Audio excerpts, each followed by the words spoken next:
Hello बच्चों, let's read the question. The question says the number of significant figures in 50,000.020 into 10 raised to power minus 3 is. So इस question में हमसे पूछा है कि हमारे पास इसमें कितने सिग्निफिकेंट फिगर्स प्रेजेंट हैं इस वाले नंबर में. So इसके लिए हम की कंसेप्ट देख लेते हैं. इस क्वेश्चन को करने के लिए हमारे पास सिग्निफिकेंट फिगर्स की हमें नॉलेज होनी चाहिए. हम कुछ पॉइंट्स देख लेते हैं. जितने भी हमारे पास नॉन जीरो डिजिट्स होते हैं, all the non zero digits, ये क्या होती हैं? Significant figures. ठीक है. नेक्स्ट हमें ये पता होना चाहिए जितने भी जीरोस आते हैं between two non zero digits is a significant. So all the zeros between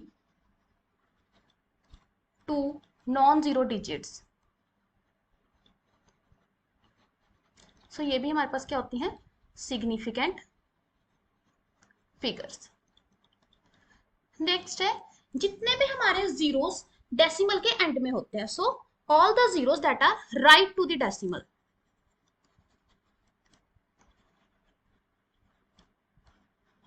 वो भी क्या होती हैं? सिग्निफिकेंट.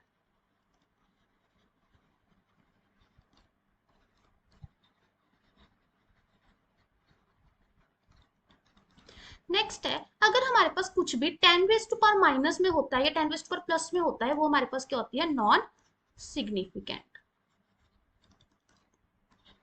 इस क्वेश्चन में हमसे सिग्निफिकेंट फिगर पूछा था.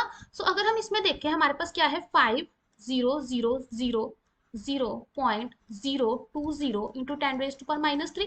पहला पॉइंट क्या है? जितने भी नॉन जीरो डिजिट्स हैं, मतलब 5 और 2, ये क्या है? Significant figure. सेकंड क्या है? All the zeros between two non zero, so these are non two non zero numbers.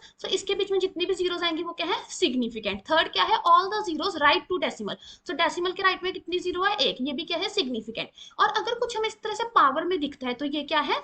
Non significant. तो इसको हम काउंट टाइम करेंगे तो टोटल हमारे पास कितने आ गए? 1 2 3 4 5 6 7 8. Total 8 significant figure are present.